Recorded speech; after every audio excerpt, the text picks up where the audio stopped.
All right, he's back. Feel big, mate. Tassie is just all right. So I've got to pick your brain because we talked about the snow hunt, and there was a bit of sledging coming from you about my Princess Palace, and you hunt a fair bit in the snow. Obviously, being down in Tasmania, that's something you got to get used to.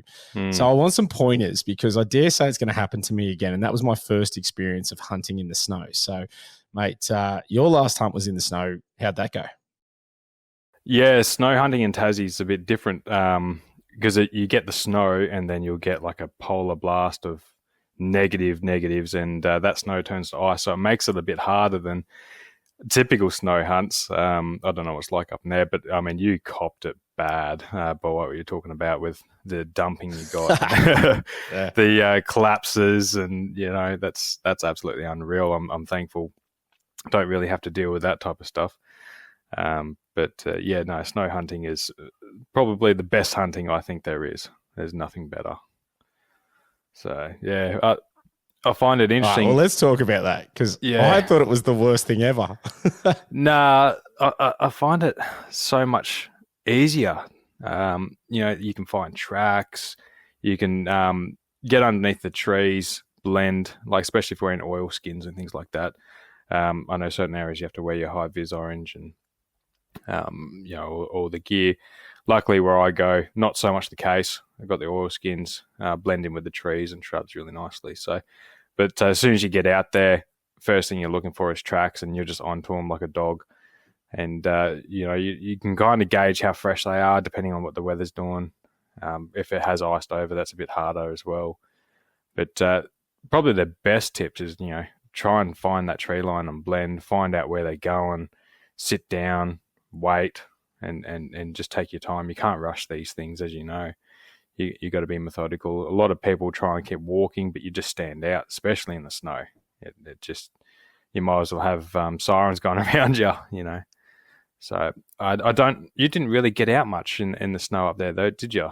Well, no, because we had to drop back down in elevation for a new camp. There was nothing really up where we were. So then the problem with it was when we returned, it was just so crunchy. Yeah. And there was a very limited sign. And I feel that because we got so much snow, I thought the animals just hunkered down, that there wasn't as much movement around as normal. It was just very, very odd because I returned to the same spot that I was there, and there was like one set of tracks, and I went to the same place the last time I was out and saw multiple deer.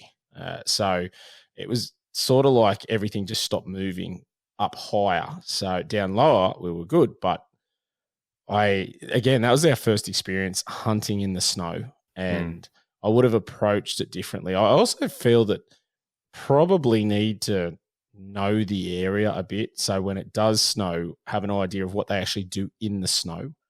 Because where we were was a couple of, it's kilometers before they could get under the snow line. So I can't see them going, 15 Ks to get out of the snow line.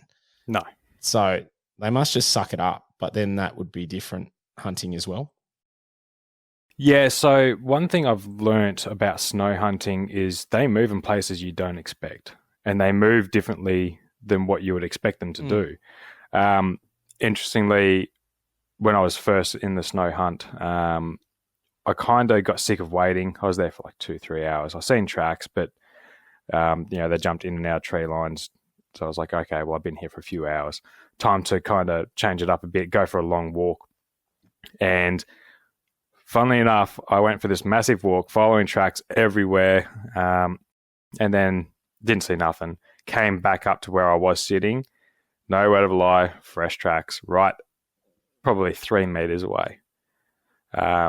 So yeah, you kind of go, well, this one's come like right out into the middle, wide open, so easy to find. Patience is a virtue, I think, in that scenario. But when you get into the snow hunting and that ability to see how they move, that just changes your, typical hunts. It gives you a better understanding of their movements.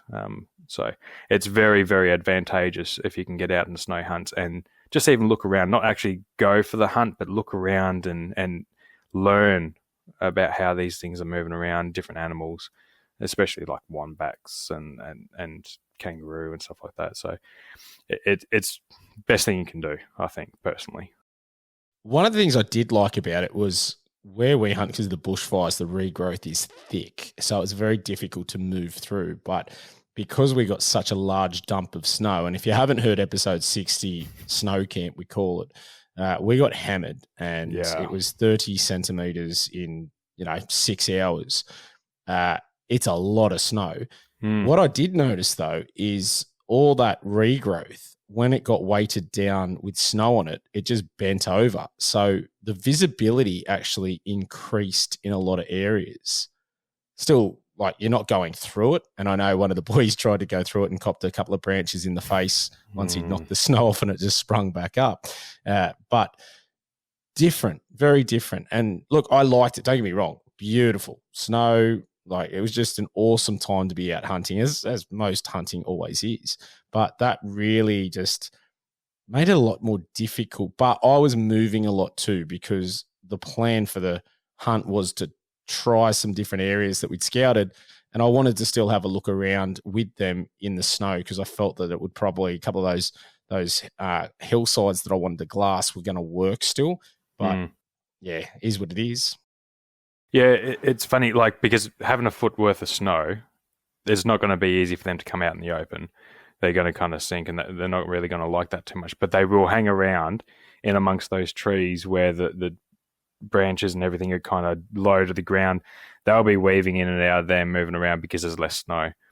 That makes a hell of a difference in your scenario. But I don't think you're going to experience that type of dumping again. So next time, you're going to have that better opportunity to see that movement, and just, you got to deal with it.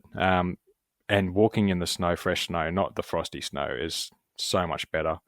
You can gauge, the sound of what you're walking in, and be able to tell where the thicker snow is, so they're not going to be in those areas as much, I guess you could say. And they're generally going to be more along the tree lines. Except for when you have those light dustings of snow, they'll just walk anyway. It doesn't bother them. But they're crafty. Like, you see them around the trees, and those tiny little holes they squeeze under. It's like, how did you get through there? And that's what they do, especially in the snow time. They're sneaky as. And that was what makes it really interesting. But I think this year I've gotten three does in the snow, which was pretty good. But I was actually, one of them, I was about 3 meters away and shot it. Snuck up because we had wind as well as the snow, so the trees are moving. And that was an unreal experience, because there was 2 of them there, and I used my lever action 300 WSM for my deer hunting in those areas. And just seeing it 3 meters away underneath this tree, having a feed because the snow wasn't there, it was able to eat, and just waited and took the first shot, and the second one ran and reloaded and went for the second one. I was like, nah, one's good enough for me at the moment. I'm happy with that. So we'll just sit there. And but I'll tell you one thing that's good about the snow: makes cleaning your knife a lot easier. It's wash your hands in the snow, wash your knife in the snow. It's a good tool to have around you. Yeah. Well, cleaning out the carcass as well once you've dropped the guts out, I think that would be very handy. Plus, the meat is not really going to spoil very quickly, is it? Like, it's that temp. Definitely it's just not. Nice. Yeah, it makes life a lot easier, especially if you want to leave it there for a little bit and continue on, because it's that cold. As long as you put it belly down so it can get the rest of the juices out, you're not going to have any problems. Probably the worst part is actually carrying it back in the snow. It makes the journey a bit harder on your feet and your back, because you're kind of trudging through that soft snow and not knowing where you're standing. And you got to be safe. You got to keep an eye out, and kind of remember where you're going. Stand in your old tracks on the way back too. That makes a hell of a difference. It's there's so many good factors about snow hunting. You've got to experience it and really really enjoy it. I can't see any better hunting. I do like what you said there, and I think you're very, very right in that the snow for me what we had was unreal. I've had trail cams out for the last 2 winters prior to this one, and there's been nothing like what we copped. So it was a freak occurrence, which, hey, what an experience. It's cool. But I would love to just hunt in the snow just a little bit. So not having to trudge through it. But as you said, you can see prints. They're still out and about. The pick's still probably just poking through, or they can get to it. I think that would make a good opportunity. So one day in the future, hopefully we'll get back out there and it won't be as snowy as last time. But they call it the Snowy Mountains for a reason, I suppose. So got to be mindful of that too. Absolutely. And if you remember when on our last podcast, and I said that you're not really living unless you're fearing for your life, I guess that was at play in that scenario with you guys hunkering down and popping. I'll blame you. Yeah, well, but when you have things collapsing on top of you, I mean, that makes you fear a little bit, doesn't it? Well, I don't know what that feels like because mine stayed strong. It was just withstanding. It was easy. It's just throw whatever you want at me. It's good. Well, it may be a princess castle, but it's still a castle, so they're pretty strong. That was pretty good. Mate, what is going on down there? So there's been a lot happen in the thing, and I wanted to get you on because I really get frustrated with media portrayal of hunting, especially when they get it so wrong some of the time. Now, not every journalist makes mistakes, but recently down there, that was absolutely insane about what was posted. And I'll go through it in a second and read it out, but what the hell? Look, in this at a time, ironically, when they're talking about the misinformation, disinformation bill, I mean, how funny is that? But yeah, I can understand that unless you're a hunter or, in this scene, that it's easy to get caught up in a bit of a hype or, we've got a story here. But come on, guys, when you got photos, do some research. It's not that hard. Really disappointing with the media these days. And it only seems to be getting worse. I mean, they won't even reach out to any of us to verify anything because of that stigma that, the media has against people like us in the Shooters, Fishers, Farmers Party. And then they get it wrong. And then we have to call them out about it. So what do? They go and take it down. It didn't happen. It doesn't exist. It's not really good enough. What they should have done is put out an apology and say, look, we got it wrong. We're sorry. Because these types of things, every time the media gets something wrong about shooters or hunters, it becomes an agenda issue. They're always attacking us, and they use this as ammo every single time. And it's just not right. It's not good. It's not on. All right, for those that haven't seen, because it did get taken down very quickly, and I'm glad that you were able to capture this, and I'd seen it from a few people, so it was going around, but it came out from the Mercury, and I'm just going to read the whole article because you really need to hear this, and I'll put the photos on the video of the podcast so you can actually see the images that were in the article. And I'll put bits and pieces of the article there too. I'm reading literally word for word here. So the heading is Animal Rescuer Appeals for Witnesses to Disgusting, Sickening Act of Cruelty on Dying Deer. An animal rescuer is calling for witnesses to a disgusting and sickening act on a fallow deer struck by a vehicle on the Midland Highway, and it says warning graphic content with the journalist's name, but I'll leave that out for the moment. Just quickly too, we get into the crux of it. Got to stop you there. Interestingly, on the clickbait on Facebook, it actually had the title, I think it was Deer's antlers sawn off while still alive or something like that. So yeah, okay. Yeah. Well, that's got it in here. So let's keep going here. Yeah. The motorist stopped to help the injured animal just outside Campbelltown and found him alive but slowly dying on Saturday morning.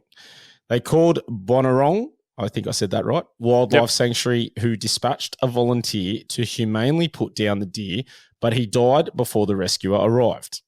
However, wildlife rehabilitator and rescuer Lindsay Sumpton said this call-out was different. She did not attend the rescue herself, but has spoken to the woman who did. It was truly disgusting. It was heartbreaking. It was sickening, Miss Sumpton said. And they have a picture of the fallow deer with a bloody missing antler. And we'll talk about that in a second. When the rescuer arrived to assist the stag, someone had sawn off his antlers while he was still alive, ! Did they euthanize him? ? No. He had a broken leg and internal injuries, and they made a conscious decision to saw off his antlers. How absolutely inhumane, not to mention illegal.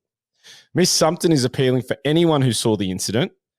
And then NRE, which is Department of Natural Resources Environment Tasmania, Game Services, is being notified of this incident, and a report has been made to the Tasmanian Police. However, the worst part about this is that without evidence of someone doing this disgusting act, this remains a report with no repercussions. Someone had to have seen this. Surely someone had a dash cam and noticed people on the side of the road doing this. Someone must have seen a car registration number that can be followed up on. Deer may be feral pests in Tasmania, but no animal deserves this. Well, you're going to struggle with dash cam footage because there was no one there sawing an antler off.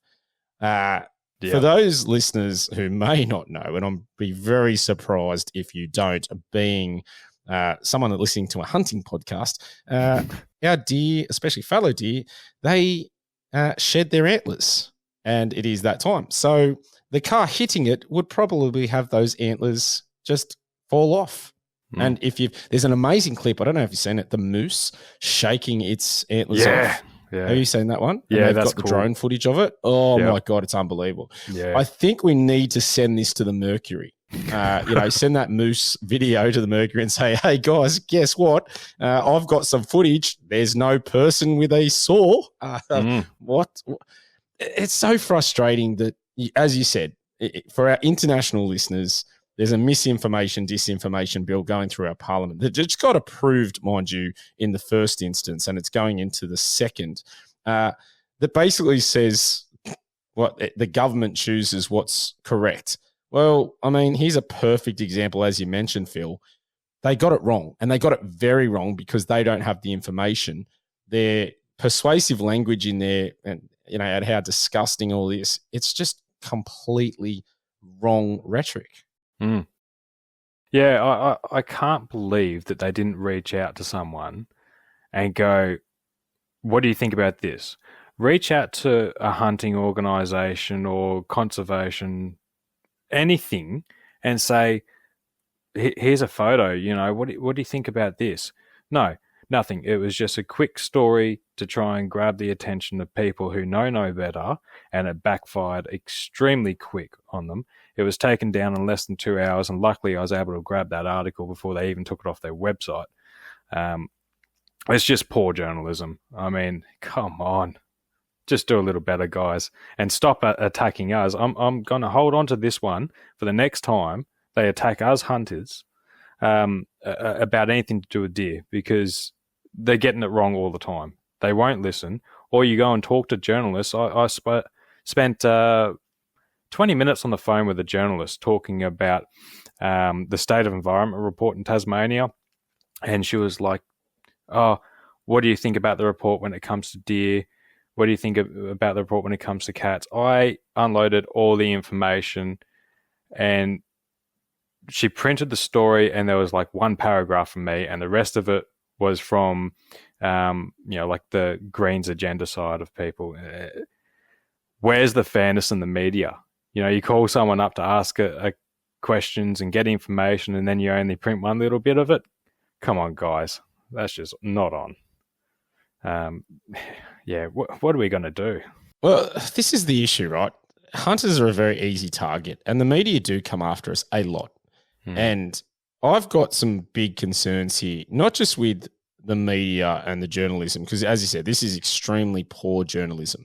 Like, that is basic to, if you don't understand, as you said, reach out or speak to, or just research it yourself. Like, surely you could jump on there and type in, do antlers get shed from on deer, whatever, something along those lines, and you're going to get your answer, right? So at least then you are sitting there questioning, did this really happen? What's actually scarier for me personally is that you have wildlife volunteers who are out there who have absolutely no idea about the animals that they're supposed to be caring for or looking after or rescuing.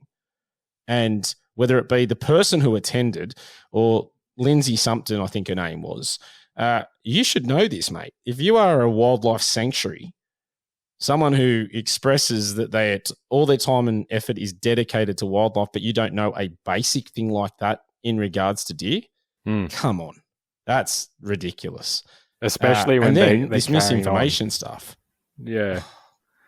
Like they're going on about, their words, feral deer in Tasmania. Well, if they're so feral, then they should have had these experiences before. I mean, hello. And then on top of that, anyone who looks at that photo would be going, where's the saw marks? Like, hello. It's absolutely incredible. And any blind Freddy could see that there's absolutely no saw marks. Obviously, this journalist might not have ever even used a handsaw or hacksaw or anything in their life to actually see what happens to something when you cut it. I can't make sense of it. Look, in one is I'm extremely annoyed and frustrated again that they've such poor journalism attacking hunters, and that's that generally is what happens. And you see a lot of the rhetoric out there anti-hunter, and a lot of it's just fake.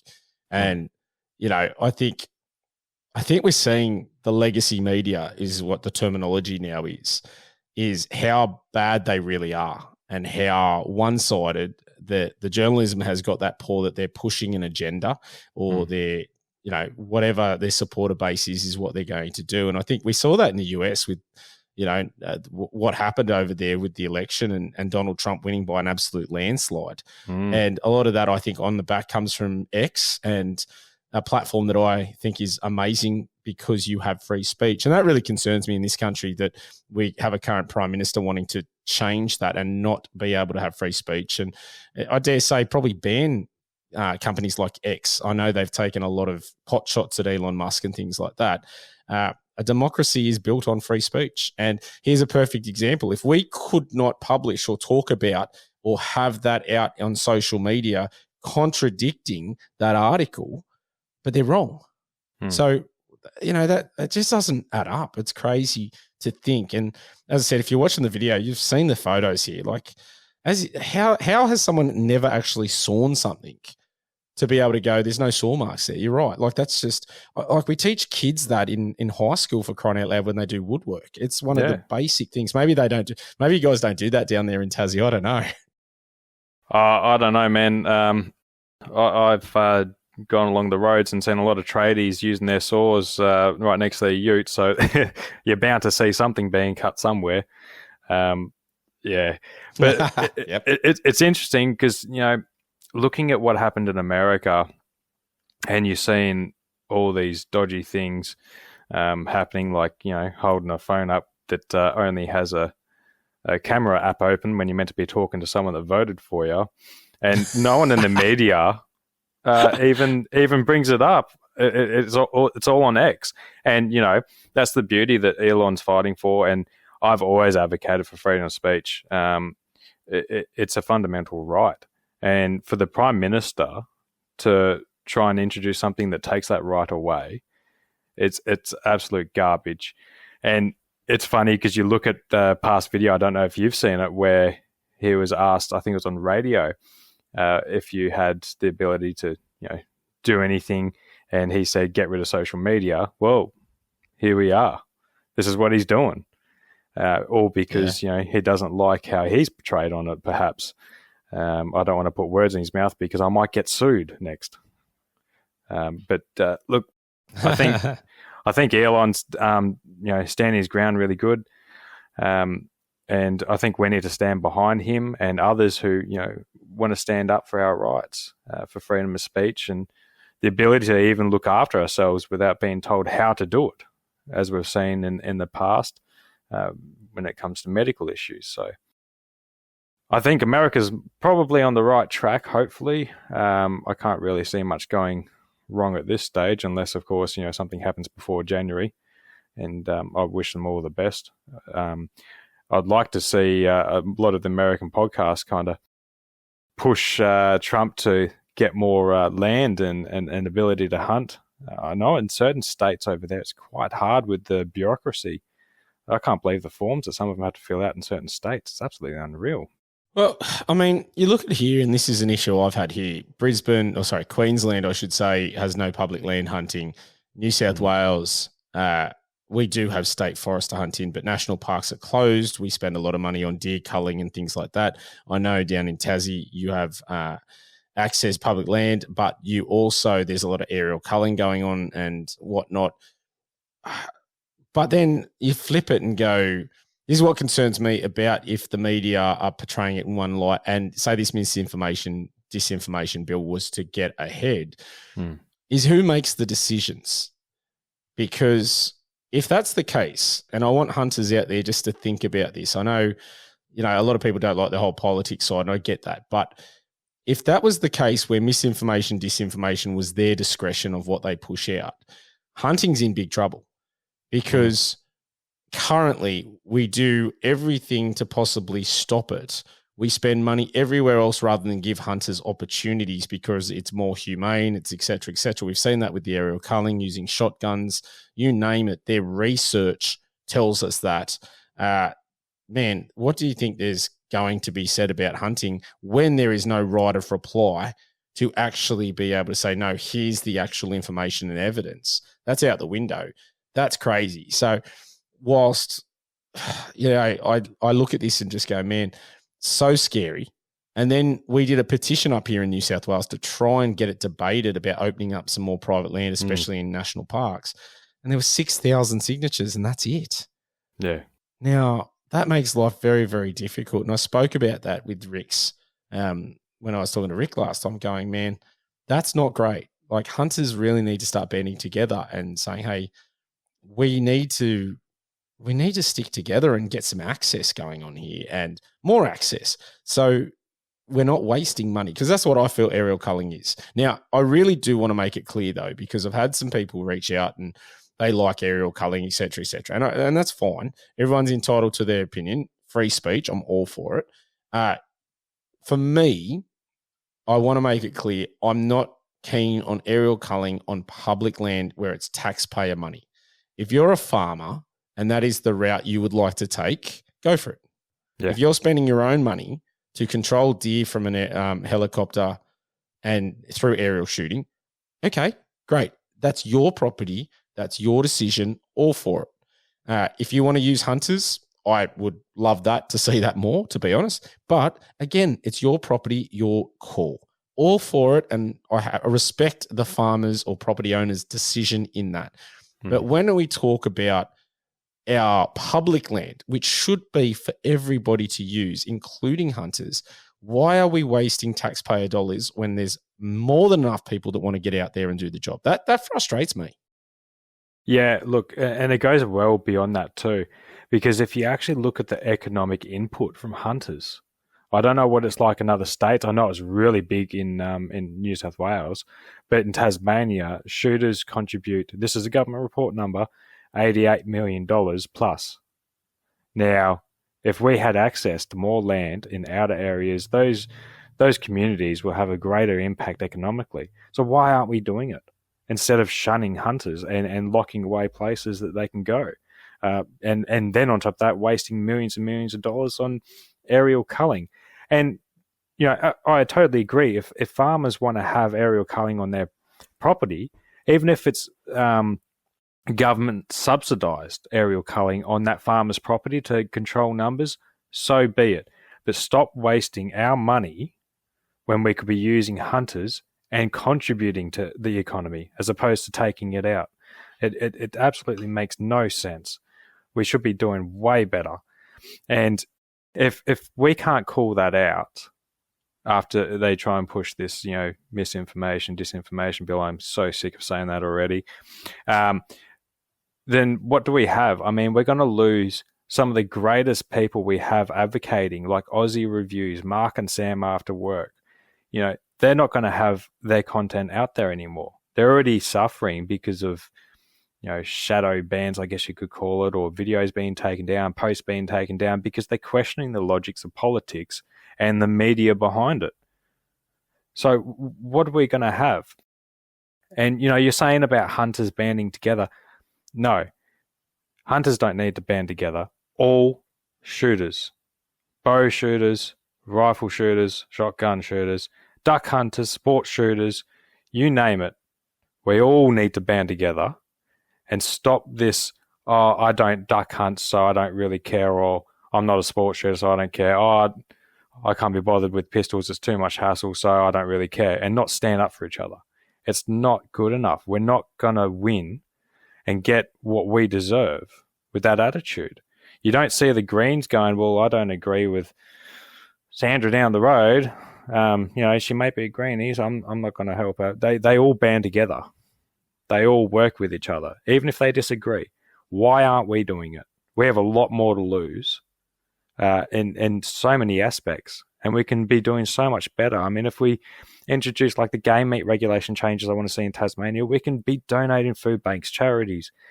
It doesn't just stop at our rights as hunters. It goes so much further into the community, and we need to keep pushing that. And if we have this misinformation, disinformation thing passed, then we're not going to be able to push for that, because they'll say that the wild game meat is unsafe to eat, and if you try and challenge that, you'll be kicked off any social media.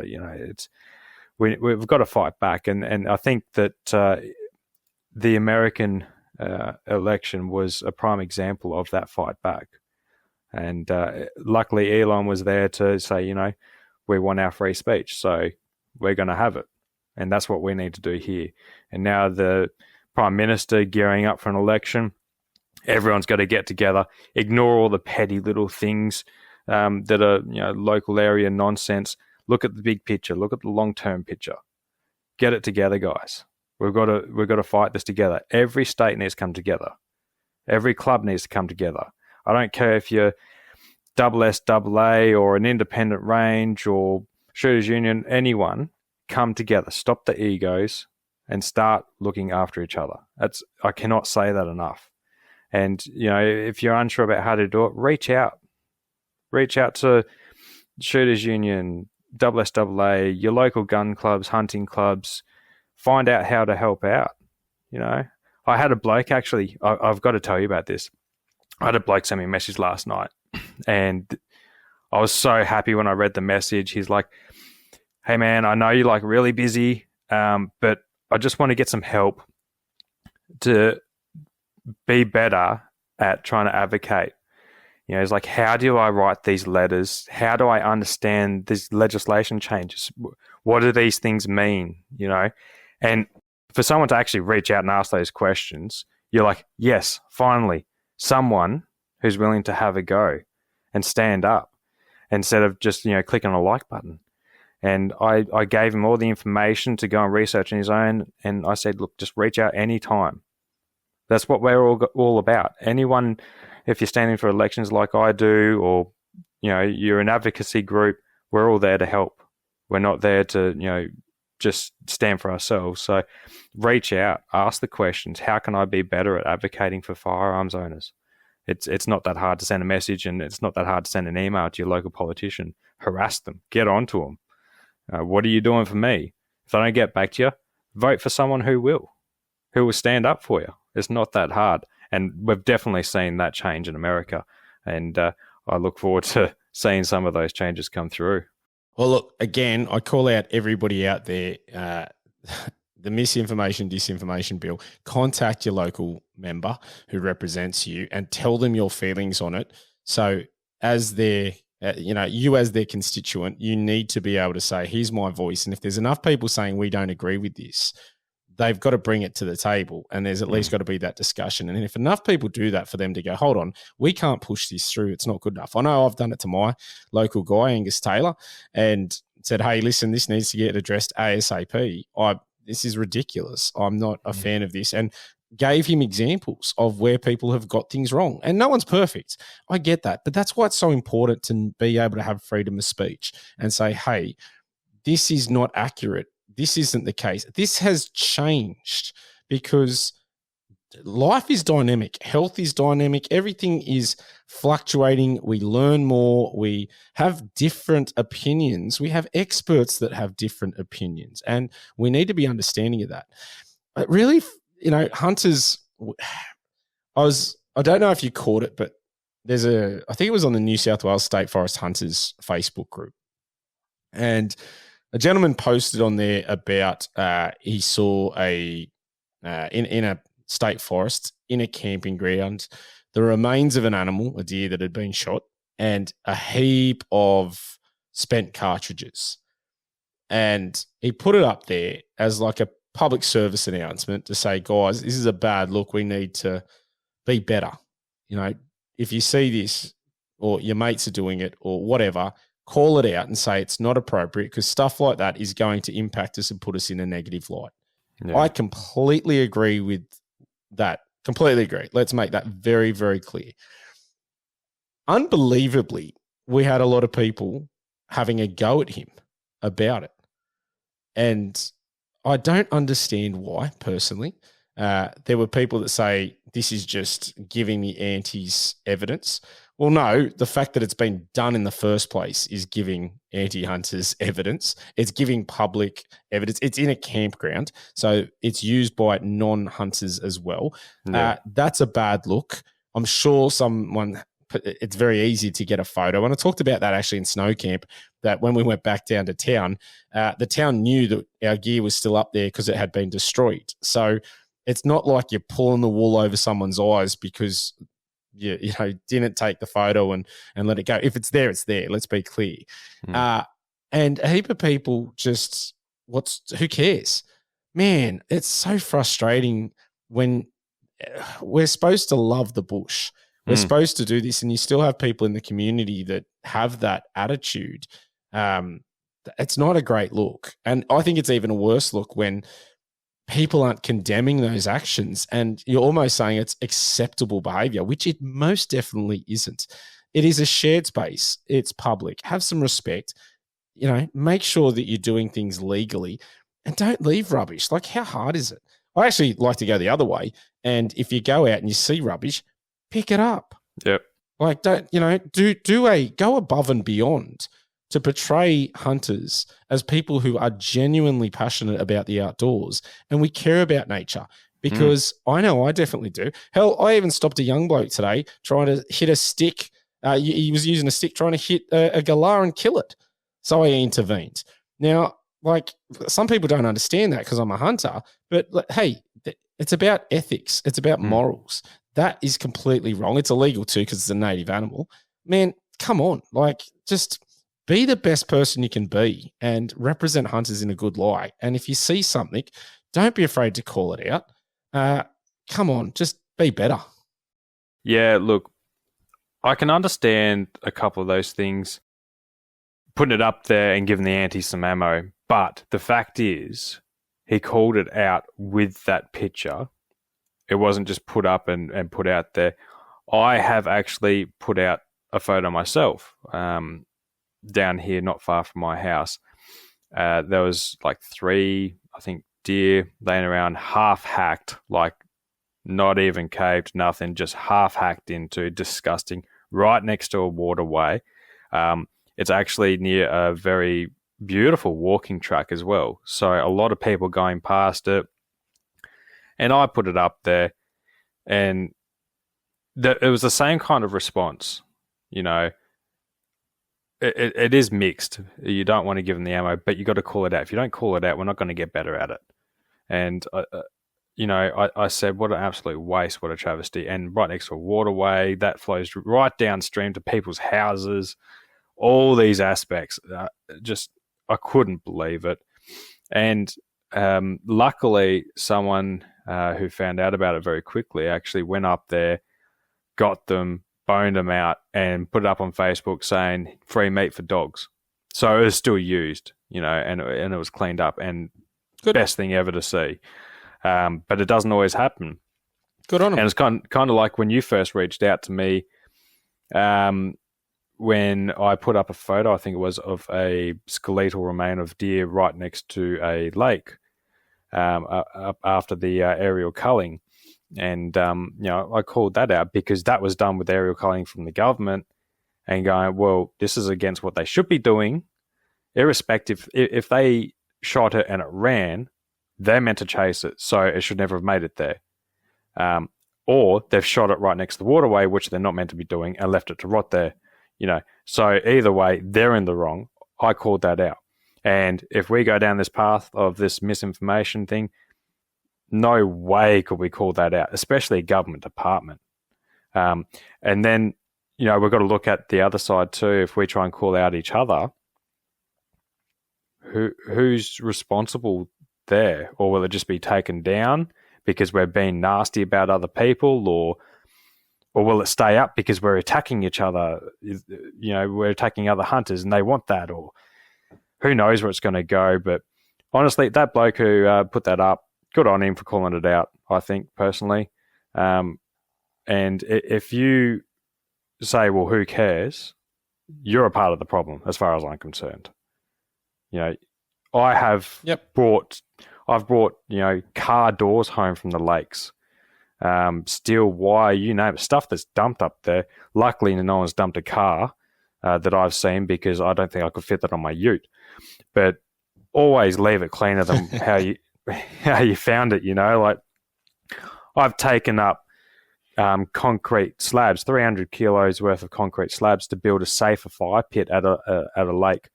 Rather than just using rocks. I've made things safer. I've made things cleaner. I always take a rake, anything that's around, always clean up. And that's what we should all be doing, because if we don't do that, and, there's a mess left behind, then we see more and more of these boulders put around the place, more tracks closed off.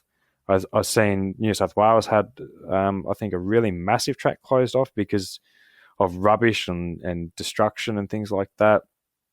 Come on, guys. Just do the right thing. Look after the place. What are you doing? You're just going to ruin it for everyone else, and then you're going to complain, well, that's closed. I don't know why they closed it. Well, you're the reason. We're not meant to suffer because of your actions.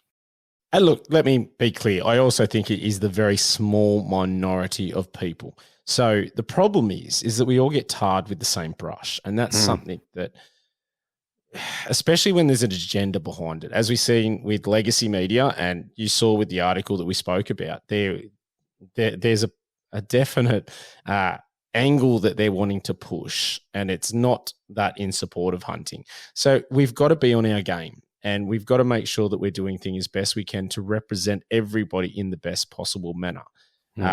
It just is what it is. And, I really hate to sound like I'm preaching or lecturing, because that's not the intended way I want to be, but we do need to be better and make sure we limit this. Is it going to happen? Yes, it is. There's always bad apples. We're never going to be able to change that. But the more we get that aren't, and the more we call something out, it might just be enough for someone to go, you know what, I shouldn't do that. Or next time doing something, how hard is it to drag the animal away? How hard is it to pick up some spent cartridges?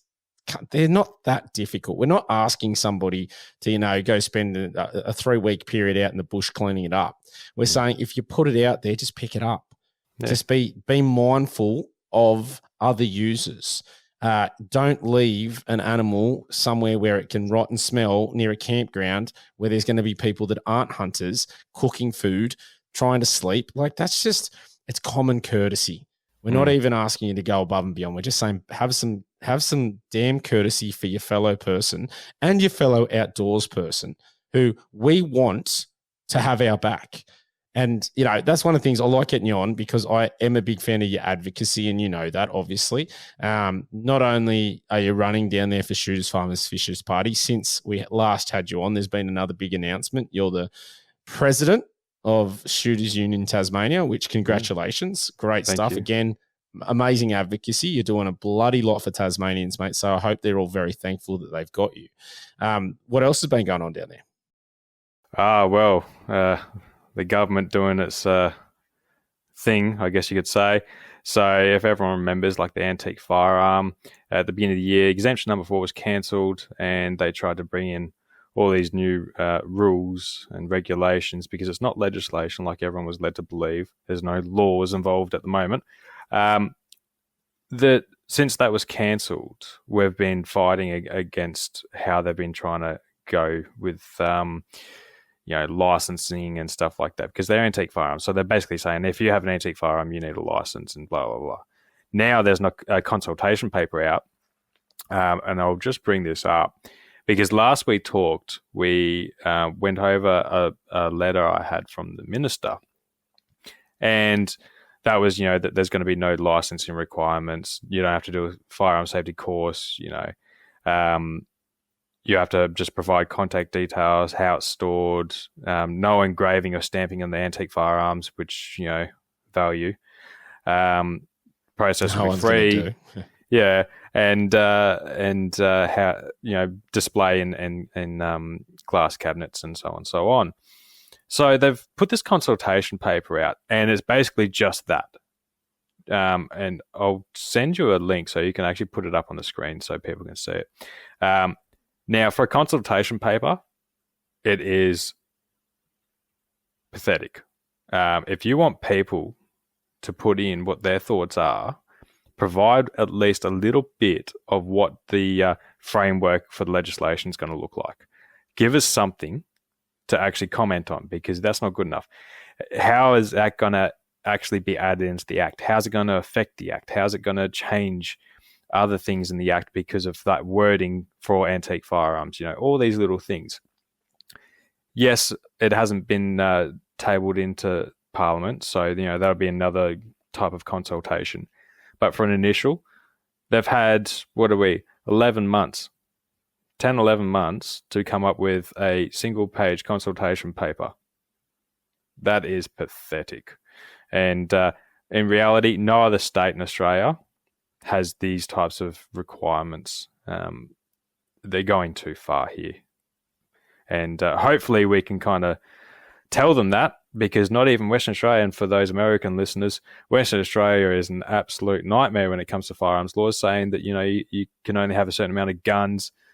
Farmers can only hand out a certain amount of permits, even though there's thousands and thousands and thousands of kilometres of farmland.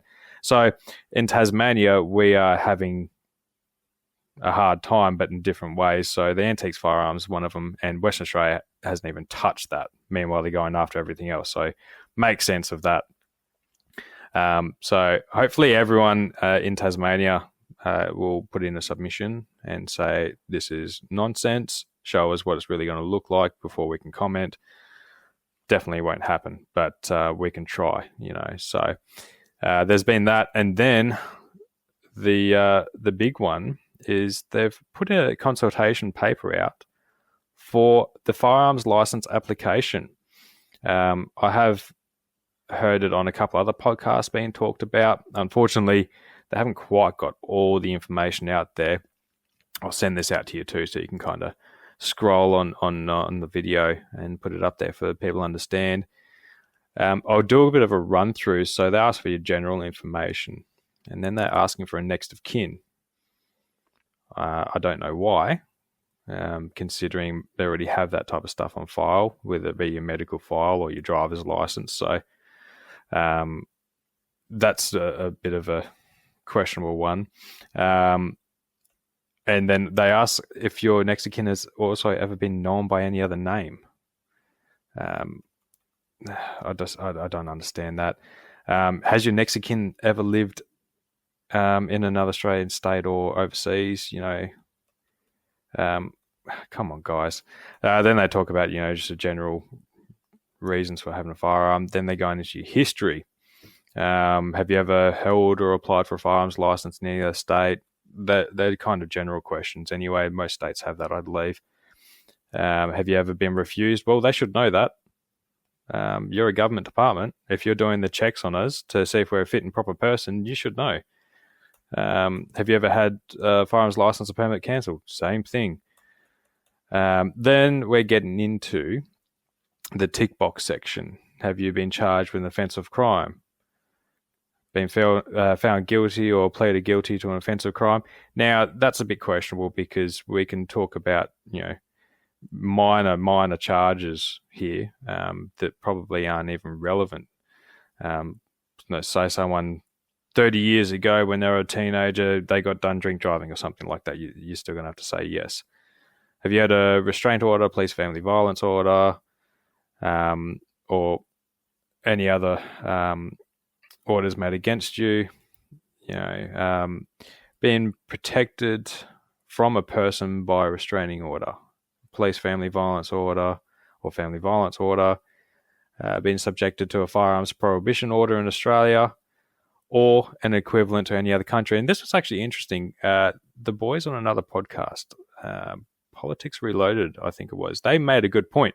They actually said that certain countries automatically have a firearms prohibition order. So you can't have one. So if you come to Australia where you have the ability to get a firearms license, but because you grew up in another country where it's law that you're not allowed to have one, do you tick the box? I'm not sure where that one really goes. That's a really good one to find out there. Have you been a party involved in the Child Protection Order, National Personal Protection Injunction in any other state or country? So now we're getting into the really good stuff. Mental and physical health. Mental health conditions.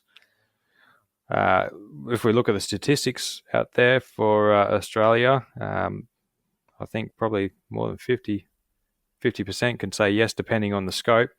A neurological condition, but not limited to ADHD, autism, brain injury, dementia, epilepsy, fainting, and insomnia. It just keeps going on. Tourette's, I mean, come on. Intellectual disability, physical disability. What? So our athletes who have a physical disability in the Commonwealth Games and Paralympics, there's a problem with them? I mean, if they have the ability to do it, then why are you asking? A sensory disability, sight and hearing impairment, I think that affects 3/4 of Australians. Drug or alcohol-related problems, any other physical or mental conditions that may impede your ability to exercise reasonable and responsible control over a firearm. That's the only question that's relevant, I think, and that's where it should be limited to. They already have the ability to checks and balances. They're meant to be deeming you a fit and proper person. What are we doing all their work for them? What are they there for? Attempted suicide or self-harm, attended an appointment with a psychologist or psychiatrist. Now, this is a big one because a lot of government workers in prisons or hospitals or police, firemen, ambulances, you name them, they have generally going to be subjected to some pretty horrific things, and they are given, the ability to see psychologists or anything like that. Why are we targeting that? Why are we going after that? And that's ever in your life. It's not in the past couple of years. That's your whole life. So if you're a teenager and you... So what does the question say? It says, have you ever attended an appointment with a psychologist or psychiatrist? So... Yeah, that's... Yeah. Well, a first responder... we talk about in first responding is that you debrief, and some of that debriefing can be with a professional. That is a very tricky question. It's a very slippery. What happens if you saw a counsellor at school? We talk about, people going through puberty is a very difficult time for a lot of people. What you spoke to a school counsellor or a psychologist in school, and that now you have to disclose because it says ever. That doesn't mean that as an adult who's 40 years of age, that still impacts your life. Very interesting that that's worded like that. Yeah, and, beyond the fact of how far does it go, the biggest issue that I have with these types of questions, right, is our primary producers, for an example.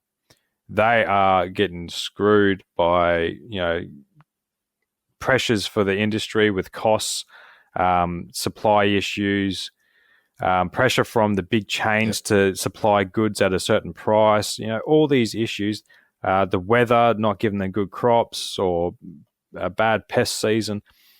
So a farmer wants to get some help, right? And we go to the pub, we go to restaurants, wherever like that, and we see signs, Beyond Blue, seek help. The government was always pushing it for us as people to go and seek help.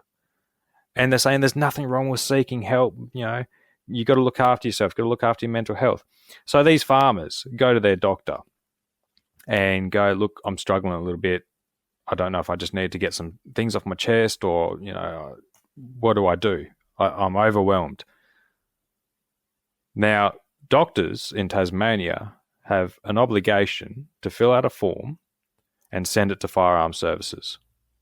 That they know that this person has firearms and they may have mental health issues. What happens next? The next day, Firearms Services send some officers around to pick up their firearms, which is their tools. It's not just a recreational thing, it's their tools. It's a part of what they do day in and day out. So then what happens? They're going to be stressed out knowing that they're going to be spending the next 6 to 24 months trying to get through the courts to get their firearms license back. And on top of that, have to go through an assessment, which another bloke reached out to me about. It cost him $900 in 6 months to get this assessment done, to be deemed that he was a fit and proper person to get his firearms back. And he said it was the most humiliating thing he had to go through. The questions on that list was just humiliating. How's that good for anyone, with their mental health? It's absolutely obscene. Well, further to that, when you talk about them using it as a tool, farmers need it to, eradicate pests on their property, which can impact their livelihood. So it is a must-need tool. To them not being able to have it, if they're under financial pressures, then you need to access services to do it because you no longer have your firearms. We know that mental health amongst farmers it is a very difficult, challenging job where there is ups and downs. There's good years and there's terrible years. There is a lot of things that are out of your control. Yeah. I am very much with you that we should be supporting them for their mental health, not then putting this in to say, okay, we're going to use it to take away your firearms license. Yeah. That doesn't make sense to me because you're making it more difficult for them. The other scary thing about that, and the scary thing about those questions, and I know it's been talked about with Western Australia, and for our international listeners, it's interesting. I had an American bloke reach out the other day saying, I didn't even know Australians could have firearms. So we can, but it is legislated, and depending on the state, very heavily. We have some unbelievably dumb laws, like here in New South Wales, that we have an appearance law. It doesn't actually matter on the firearm if it looks scary, even though it can do the exact same thing as something that doesn't look as scary. One will be banned and one is completely safe to have. So we are very unique here, and for whatever reason, that is almost, for me, going the opposite direction. And people who are potentially needing help maybe that's scared to reach out and get help in fear of losing their firearms license, fear of losing their hobby, fear of losing their escape or their, their passion, what they love doing, that they might not seek help, which could further exacerbate their issues and make it worse. Like it really doesn't seem to be a proactive, good thing. And I mean, we all want safety in the community and we all want firearms owners to be law-abiding citizens.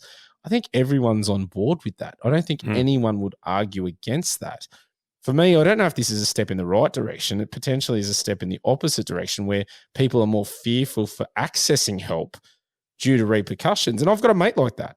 I got a mate that wanted to get his firearms license, but he has ups and downs with his mental health, and he's seen psychologists and been diagnosed, and he is worried he can't get his firearms license. So Yeah. it's a very tricky element to go through.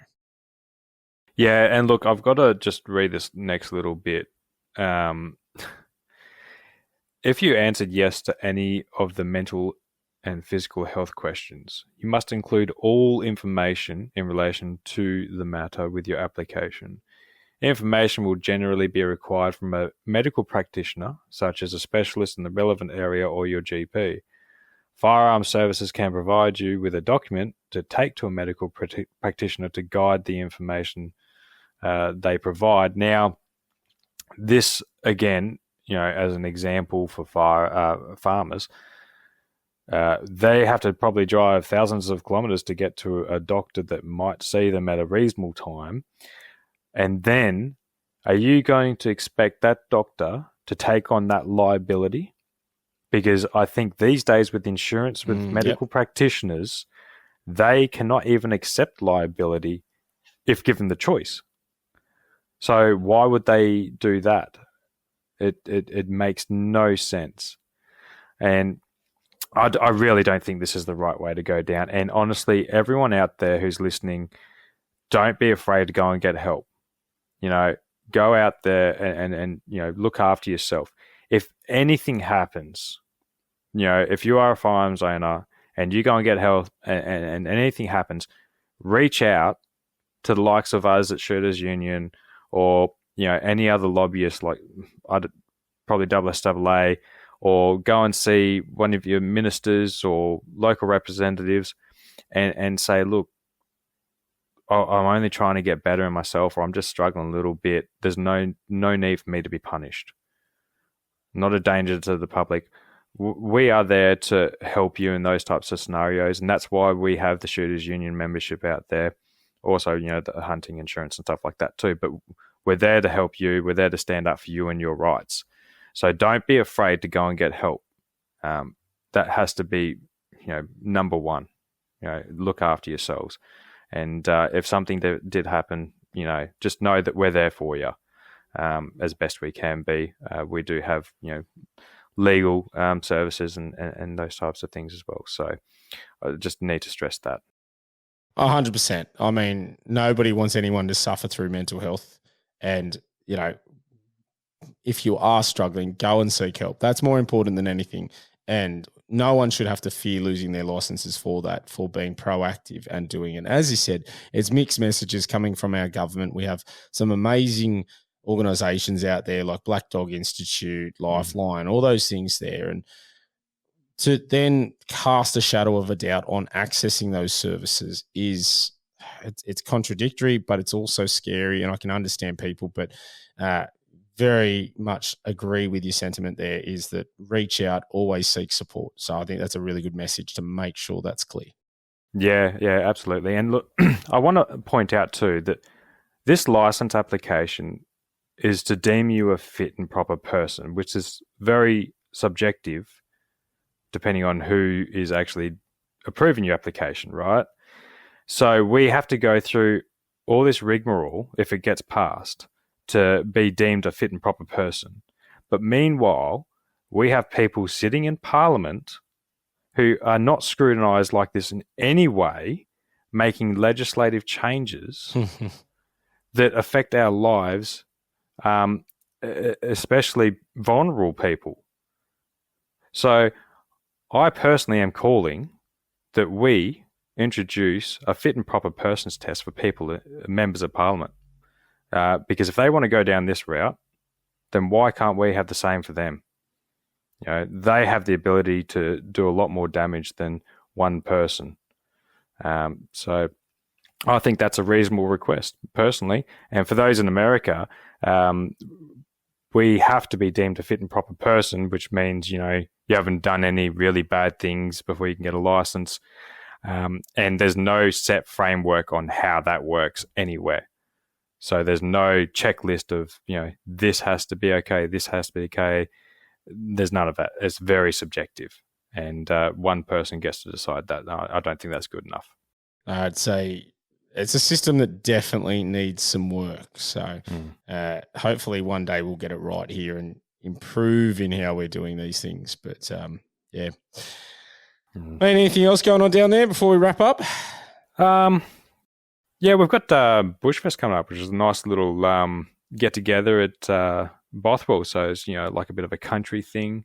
There's sales, food, information. That's really cool to get out. So we are blessed with having those little almost festivals, you want to call them. Everyone gets out there. Last year the army were there and they had some really nice vehicles there. I just wanted to buy one of them. It's like a massive Unimog. I think it had like 10 wheels on either side. It's unreal. So yeah, I'm going to be there for that. That's on the weekend of the 23rd. So it's only like 2 weeks away. So there's a lot to prepare for that. Other than that, we're coming up with some good trout fishing weather. Can't wait to get out. That's going to be awesome. Yeah. I don't think deer season's going to let me do anything more this year, so I'm going to have to hold out for some snow hunts next year, unfortunately.